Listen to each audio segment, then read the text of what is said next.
नमस्कार.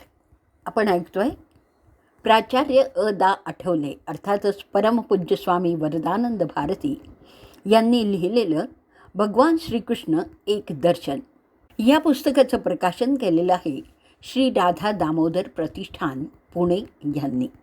पुस्तकाला सुरुवात करण्यापूर्वी प्रथम महेश अण्णांना धन्यवाद देते, कारण त्यांच्या आवाजात हे पुस्तक उपलब्ध आहे.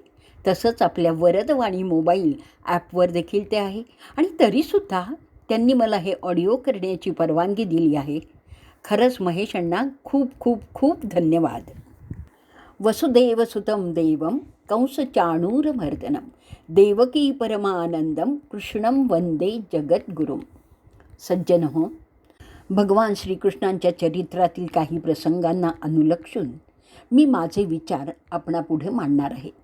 हे करताना माझी स्थिती विश्वरूपापुढे भयकंपित अवस्थेत उभ्या राहिलेल्या अर्जुनासारखी झालेली आहे. श्रीकृष्ण हे असामान्य अद्भुत असं व्यक्तिमत्व आहे. तो एक अवतार आहे, पण पूर्णावतार आहे. श्रीकृष्णांच्या थोरवीचं आकलन करणं ही गोष्ट अशक्यप्राय आहे. जगातील सगळ्यात थोर महापुरुषांची चरित्र एकत्र केली, त्यातील मोठेपण वेगळं काढलं तरीही त्याने श्रीकृष्णांच्या महात्म्याला मोजण्याचं एक लहानसं मापही सिद्ध होऊ शकणार नाही. इतका भगवान मोठा आहे. त्याच्या संपूर्ण थोरवीशी तुलना करता येईल असं जगात कुठेही काहीही आढळणं शक्य नाही. या समहा एवढंच म्हणून थांबावं लागेल. महर्षी व्यासांच्या अलौकिक प्रज्ञेविषयी नितांत आदर बाळगूनही असं म्हणावं लागतं की काही वेळा तरी श्रीकृष्णांचं वर्णन करताना व्यास महर्षींची दिव्य प्रतिभा ही स्तिमित झालेली आहे.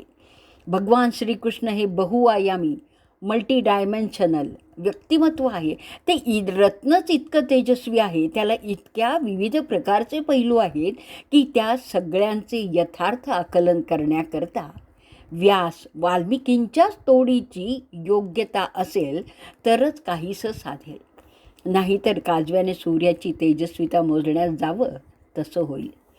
श्रीकृष्ण परमात्मा आहे, परब्रह्म आहे, तेव्हा त्यांच्याविषयी यतो वाचो निर्वतन्ते अप्राप्य मनसा सह असं म्हणूनच नतमस्तक व्हावं लागेल. परंतु श्री ज्ञानेश्वर महाराजांनी स्वतः जे उद्गार केवळ विनयाने काढलेले आहेत ते त्यांच्यापुरते सौजन्याचे, नम्रतेचे, निरहंकारितेचं द्योतक असलं तरी माझ्यासारख्याला धीर देण्याच्या दृष्टीने उपयोगी पडणारच आहे. श्री महाराज म्हणतात, राजहंसाचे चालणे भूतळी चाहली या शहाणे आणिक काय कोणे चालवेची ना. राजहंस फार चांगला चालतो, त्याच्या चालण्याचा डौल मोहक असतो, हेही तितकंच खरं आहे. पण तसं आहे म्हणून भूमीवर केवळ राजहंसांनी चालावं आणि इतर कोणी पावलं टाकताच कामा नये असं काही असत नाही. भूमीवर राजहंस चालतो तशी गोगलगायही चालते. आपला पिसारा पसरून मोर नाचतो तशी बेटकुळीही नाचत नाही, पण उड्या तर मारते. आकाशाच्या अनंत विशालतेत गरुड अतिशय वेगाने झेपावतो, पण त्याच आकाशात घुंगुरटंही उडतच असतं ना. माझ्या क्षेत्रात गरुडानेच तेवढं उडावं, चिलटानी तसं करणं हा माझा अपमान आहे असं काही आकाश म्हणत नाही. ते माशीचं उडणंही नाकारीत नाही. खरी थोरवी, खरी महात्मता लहान मोठे, श्रेष्ठ कनिष्ठ असा पक्षपात करीत नाहीत. ती सगळ्यांनाच आत्मीयतेने जवळ करते. त्याचप्रमाणे भगवान श्रीकृष्ण माझ्या शब्दांची पानं फुलं स्वीकारतील, माझी तेवढी योग्यता नाही म्हणून नाकारणार नाहीत असा मलाही विश्वास आहे. मी या विचारासाठी श्रीकृष्ण चरित्रातले प्रसंग घेताना प्रामुख्याने महाभारतातील घटना निवडणार आहे. महाभारतातील श्रीकृष्णाचं जे स्वरूप आहे ते आपणापुढे यथाशक्ती यथामती मांडण्याचा मी प्रयत्न करणार आहे. महाभारतातील श्रीकृष्ण असं म्हणताच कोणी विचारेल की हे काय प्रकरण आहे, तुम्ही हे श्रीकृष्ण 2-4 आहेत असं मानता का? काही संशोधकांचं तसं मत आहे. भागवतातील श्रीकृष्ण, महाभारतातील श्रीकृष्ण, महाभारतालाही गीता सांगणारा श्रीकृष्ण असे हे निरनिराळे आहेत असं काही विद्वानांनी म्हटलेलं आहे. मी मात्र तसं मुळीच मानत नाही. गोकुळातला गोपींच्या बरोबर खेळणारा, गोपिकांच्या अति उत्कट प्रेमाचा विषय झालेला, पूतना अघासुरांना मारणारा, कालियाचा विषारी फणा पायदळी तुडवीत नृत्य करणारा, कंस चाणूरांचा वध करणारा, युद्ध करणार नाही अशा भूमिकेवर कर्तव्य विन्मुख होणाऱ्या अर्जुनाला पुन्हा कर्तव्यपरायण करण्यासाठी सर्व मानवजातीला सर्व काळी मार्गदर्शक आणि बोधप्रद होईल असा गीतेसारखा दिव्योदात्त उपदेश करणारा, बिकट समयी द्रौपदीचं रक्षण करणारा, पांडवांच्या पाठीशी सातत्याने उभा राहणारा आणि अंतर्गत दोषांमुळे अपरिहार्य झालेला यादवांचा संहार तटस्थपणे पाहणारा श्रीकृष्ण, भगवान श्रीकृष्ण एकच आहे असं माझं निश्चित मत आहे. कारण वस्तुस्थितीच तशी आहे, याविषयी मला लवमात्रही शंका नाही.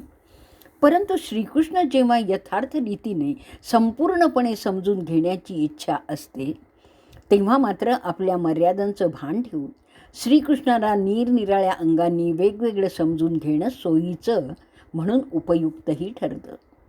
गीता सांगणारा योगेश्वर श्रीकृष्ण, भक्तांचा श्रीकृष्ण, त्यातही गोपांचा सवंगडी श्रीकृष्ण, यशोदानंदवर्धन असलेला बाळकृष्ण, गोपिकांच्या प्रेमाचा अनन्य विषय असलेला श्रीकृष्ण, सज्जनांच्या संरक्षणासाठी कंस आणि शिशुपाल अशा दुष्टांचा वध करणारा श्रीकृष्ण, धर्मस्थापनेसाठी पांडवांच्या पाठीशी उभा राहणारा श्रीकृष्ण, त्यासाठी आपल्या प्रज्ञेच्या तेजस्वितेने, अलौकिक बुद्धिमत्तेने, कोणत्याही प्रसंगावर चातुर्याने आणि दक्षतेने मात करीत विलोभनीय ऐश्वर्याने तिळपणारा असा महाभारताचा अधिनायक श्रीकृष्ण हे एकाच परमेश्वर स्वरूप श्रीकृष्णाचे विविध पैलू आहेत.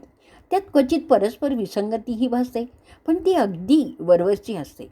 मुळाशी जाऊन शोध घेतला, भूमिका, हेतू, उद्दिष्ट जर जाणून घेतलं ना, की मग श्रीकृष्णाच्या वर्तनात दिसून येणारे हे सर्व विशेष, हे वैविध्य त्याच्या परित्राणाय साधूनां विनाशाय च दुष्कृताम धर्मसंस्थापनार्थाय असलेल्या अवतार कृत्याशी पूर्णपणे सुसंगत आहे असंच प्रत्ययाला येतं. आपल्या भारतीय संस्कृतीवर ज्या दोन व्यक्तिमत्वांचा प्रभाव आहे, आसेतू हिमाचल प्रसरलेला, भाषा, पंथ, रीती भाती यांच्या विविधतेने भरलेला भारतवर्ष, ज्या दोन व्यक्तिमत्वांच्या महात्म्यांमुळे धार्मिक सांस्कृतिकदृष्ट्या पूर्णपणे अखंड राहिला आहे, भावनेच्या धाग्याने बांधला गेल्यासारखा अभंग राहिलेला आहे, स्वार्थी राजकारण्यांच्या सगळ्या चाळ्यांवर मात करूनही त्याची आंतरिक एकात्मता अद्यापही जिवंत आहे. ती दोन व्यक्तिमत्व आहेत. कोणती? श्रीराम आणि श्रीकृष्ण यांची. या दोन पूर्णावतारी पुरुषांनी संपूर्ण भारत आपल्या महानमतेच्या बाहूंनी कवळून धरलेला आहे. उत्तरेमध्ये दसऱ्याच्या वेळी रावणाचा पुतळा जाळण्याची प्रथा रूढ झाली आहे.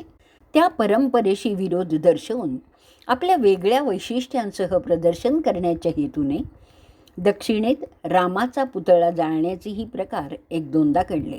पण आश्चर्याची गोष्ट अशी आहे की रामाचा असा द्वेष करण्यास प्रवृत्त करणाऱ्याच्या नावातही रामच आहे. रामाविरुद्ध गरळ ओकणारे लेख ज्यांनी लिहिले त्याच्या पित्याच्या नावातही रामच आहे. सरळ, भोळ्या, भाबड्या, अशिक्षित पण परिस्थितीने गांजलेल्या लोकांचं पुढारीपण मिळवण्यासाठी, आपलं नेतेपण टिकवण्यासाठी स्वार्थी राजकारण्यांची ही एक धूर्त चाल आहे. संघर्ष पेटवावा आणि त्यावरच आपली पोळी भाजून घ्यावी अशी ही दुष्ट वृत्ती आहे. उपद्रव वाढवून त्याचं मूल्य प्राप्त करून घेण्यासाठी खेळलेला हा एक डावपेचच आहे.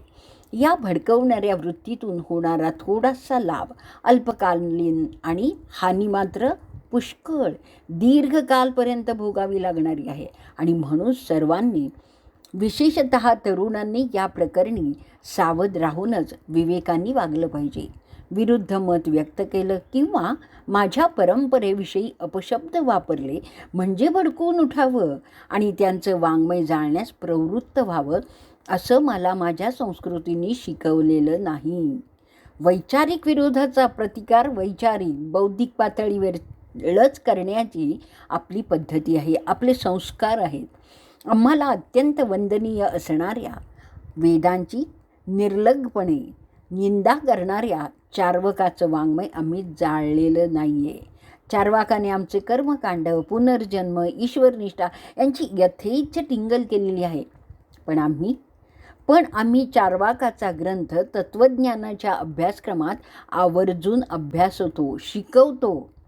सर्व दर्शन संग्रह या तत्त्वज्ञानाच्या अभ्यासासाठी सर्वमान्य असलेला क्रमिक पुस्तकात चार्वाकाचं मत त्याने केलेल्या आमच्या धर्मसंस्कृतीच्या निंदेसह, टिंगल टवाळीसह जसंच्या तसं समाविष्ट केलेलं आहे आणि तत्त्वज्ञानाच्या विद्यार्थ्यांना ते शिकवलंही जातं.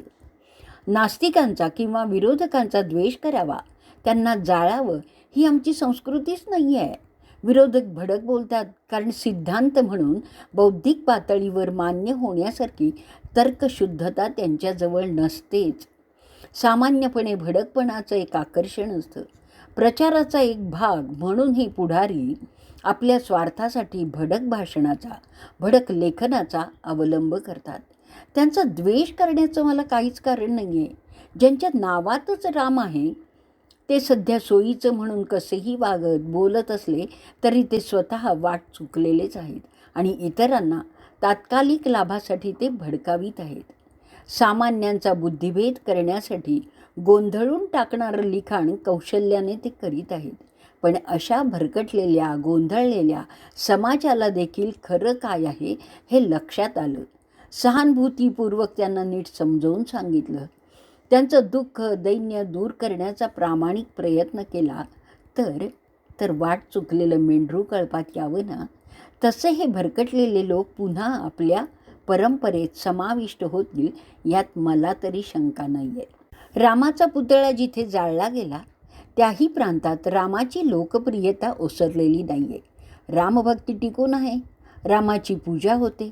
रामचरित्रावर विद्वानांची व्याख्यानं होतात आणि त्यासाठी लोक बहुसंख्येने आदरपूर्वक उपस्थितही राहतात. परंतु भडक लेखनाचा, संस्कृतीविरोधी प्रचाराचा, त्यालाच सातत्याने मिळणाऱ्या प्रसिद्धीचा अबोध तरुणांच्यावर फार परिणाम होतो. त्यांचा बुद्धिभेद होतो आणि असंच जर घडत राहिलं तर भविष्यात त्याचे दुष्परिणाम दीर्घकाल भोगावे लागतील. त्यासाठी या विरुद्ध मताचं परीक्षण कठोरपणे करून त्यातील असत्य समाजापुढे मांडणं हे प्रत्येक जाणत्या माणसाचं कर्तव्य आहे. जाऊ द्या की म्हणून उपेक्षा करण्यासारखी परिस्थिती आज राहिलेली नाही आहे. असो, यापूर्वी मी स्वतः तसा प्रयत्न काही प्रमाणात केलाही आहे. भगवान श्रीकृष्णांवरील या प्रकट चिंतनाच्या निमित्ताने प्रसंगोपात आवश्यकतेप्रमाणे तसं स्पष्टीकरण मधून होईल देखील. भगवान श्रीराम आणि भगवान श्रीकृष्ण या दोन परमेश्वर स्वरूप महापुरुषांनी सर्व प्रकारच्या विविधतेवर, भेदावर मात करूनही आमची हृदय सहस्रावधी वर्ष एकमेकांशी घट्ट बांधून ठेवलेली आहेत आणि म्हणूनच आम्ही अद्यापही सर्व प्रकारच्या आपत्तींना तोंड देत एक राष्ट्र म्हणून जिवंत आहोत. आसेतू हिमाचल भारतवर्ष जसा प्राचीनकाली होता तसाच आजही आहे. श्रीराम श्रीकृष्णांची महती एका समाजवादी पुढाऱ्यानेही भावनोत्कट रीतीने गौरवपूर्ण शब्दात गायलेली आहे. श्रीराम आणि श्रीकृष्ण यांच्या व्यक्तिमत्वाची तुलना करून त्यात उणे अधिक ठरवणं तत्वतः अगदी अशक्य आहे. दोघेही हिंदू समाजाच्या प्रेमादराचा विषयच आहेत. हा प्रेमादार भावपूर्ण आहे, उत्कट आहे. त्यात सूक्ष्म रीतीने अंतर दाखवायचंच झाल्यास श्रीरामांविषयी आदर अधिक आहे तर श्रीकृष्णाविषयी प्रेम अधिक आहे असं म्हणता येईल. काही झालं तरी प्रभू रामचंद्र सिंहासनाधीश राजाधिराज आहेत. श्रीकृष्णाने सिंहासन जाणीवपूर्वक नाकारलेलं आहे. यादवांचं तर गणराज्यच होतं. त्या गणराज्याचं अधिकृत नेतृत्व उग्रसेन, वसुदेव आणि बलराम यांच्याकडे होतं. श्रीकृष्णाने कोणतेही सत्तेचं पद कधीही स्वीकारलेलं नाही आहे. श्रीकृष्ण गोपाल आहेत, गोपीजनवल्लभ आहेत. त्यांनी अर्जुनाचं सारथ्य केलेलं आहे. व्यावहारिक जगतातले सिंहासन श्रीकृष्णाने आवर्जून नाकारलेलं असलं तरीही लोकांनी आपल्या हृदय सिंहासनावर श्रीकृष्णाला बसवलेलं आहे आणि सहस्रामागून सहस्र वर्ष लोटली तरीही श्रीकृष्णांचं सिंहासन तसं अविचलच आहे. दूरदूरच्या भविष्यकालातही ते तसंच अविचल राहणार आहे. आजचा भाग आपण इथे संपवणार आहोत. जय जय राम कृष्ण हरी. जय जय राम कृष्ण हरी.